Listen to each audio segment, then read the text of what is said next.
There's a lot of great stuff happening at Ferris State. You guys have to be riding high after the run and the dynasty that's being established here. Hey, thanks for having me on. Yeah, it's been an incredible fall, I guess, for our athletic programs and especially football. Winning a fourth national title in the last 5 years. Still a little bit of a blur, but was an unbelievable ride. 16-0, and our football team became the first team I think since Yale University in 1894. So the first team in the modern era of college football to go 16-0, either the Division I or Division II level. So it's just a great season and an unbelievable finish in the national championship game a week ago.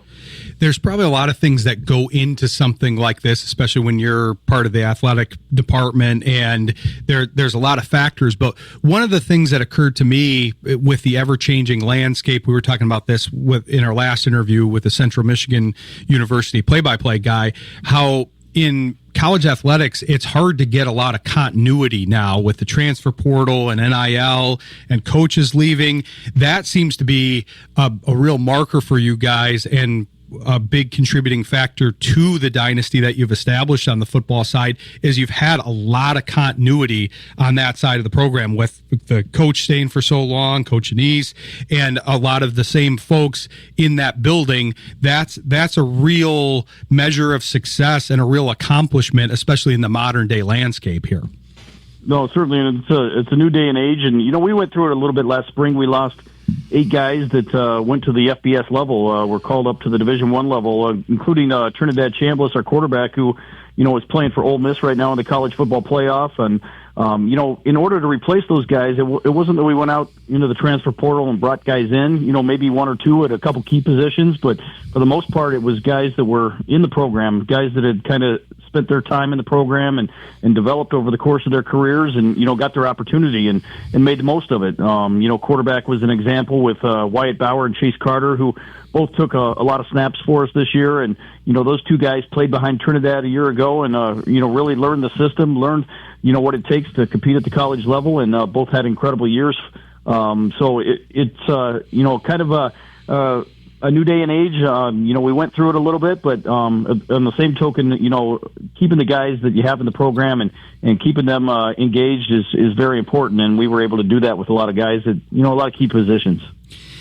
I know that Coach Anise said, I believe he may have said that it was the toughest offseason for him in his tenure there with all the transfers. But I actually think to a degree that's a compliment to the program, to a degree of how you guys have been able to identify talent and develop it. Obviously, you don't want to lose a guy like Trinidad Chambliss, although I'm sure you guys are still rooting for him with his Mississippi run and obviously won a championship with you guys last year. But it's an accomplishment to say, hey, to look at recruits coming in or guys that maybe want to transfer in or just recruits coming from high school and say, hey, look what we've done with this program. We may be Division II, but look at what we've helped to create, not only with the dynasty run, 4 championships in 5 years, but we're also getting guys that may be on NFL trajectories from a Division II program. So I still think that's a feather in your proverbial cap there.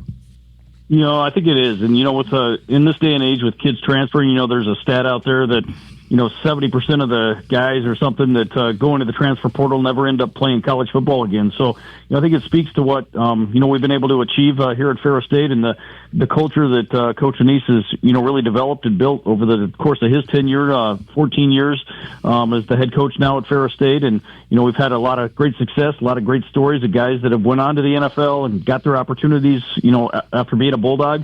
Guys like Zach Sealer, who plays for the Miami Dolphins, Tavier Thomas with Minnesota Vikings. And, those guys have, been able to learn at Ferris State, guys that came in as walk-ons and really developed. So I think it speaks to, just how important it is to, kind of stick it out and last through it. And you'll get your opportunity if it's the right place.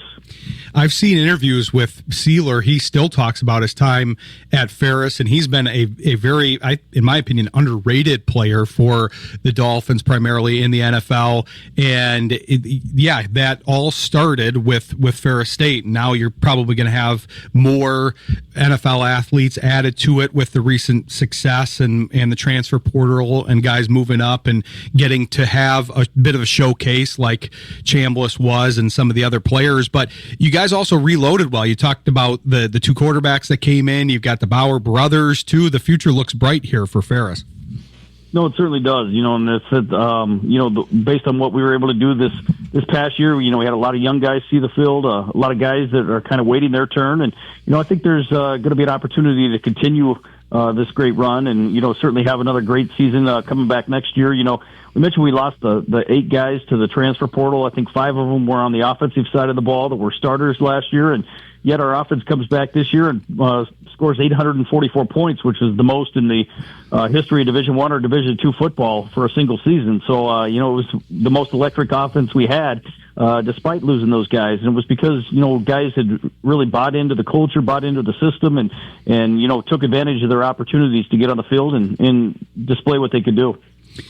They showed the fact that there's a lot of that there is that continuity in the program, and you bring up the 8 guys. That was part of the broadcast, I remember too, because a lot of the focus has been on Trinidad, but there was a lot of guys that were key parts of major programs that came from Ferris State. So that's again, I think, a bit of a compliment. So the future looks bright. Hopefully this offseason will be a little bit better too. I know there's going to probably be some movement, as there is in every program in college football nowadays, but hopefully you guys have your feet underneath you a little bit here, and Coach Anise doesn't have another most difficult off season here, because I actually talked to him on this show before the off season last year, and you could kind of sense that to a degree. He had just come off the championship, but he didn't really have a lot of relief. There's not a lot of relief in the modern day college football recruiting cycle. You've got to be on all the time. You don't have much of a break.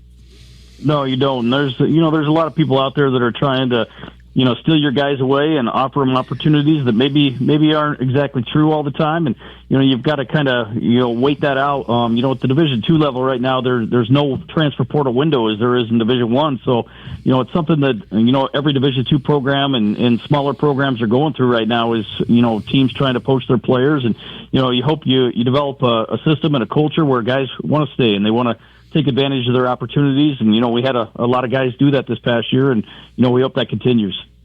I think it will. You guys have, like I said, have established a dynasty, which to me, you're talking about going all the way back to Yale, way back in the day. The fact that you're doing it in the modern day is very impressive, because obviously we can't even compare the two landscapes, but there were a lot less programs. The rules were very different. So to do something similar in this modern day landscape is kind of unthinkable. So it's impressive. I know you normally do sports updates for us. We don't want to only focus on the Ferris has a lot of great programs. So are there any other updates for us here on any of the other sports or programs here at Ferris State?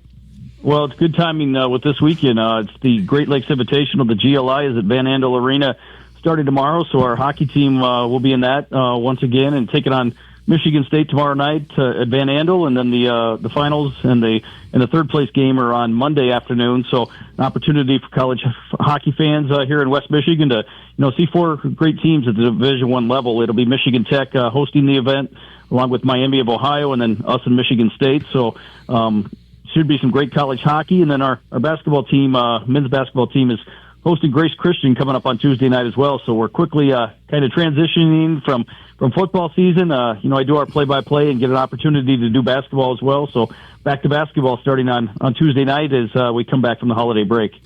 Man, I'm talking about Coach Anise not having a rest. Did you get any rest during the holiday season here? I bet not, with all the timing of the different sports programs. Oh, it was a crazy week. We got back on Sunday and traveled to Nebraska for the holiday break and just got back last night. So I haven't had a whole lot of time yet, but we'll see. Hopefully a good weekend coming up. Well, we appreciate you taking the time to talk with us. It's great to talk Ferris and your success there, and we'll look forward to having you back on the show here when it fits. Hey, thanks. Appreciate the time. All right. Thanks, Rob. We'll talk to you soon. Yep.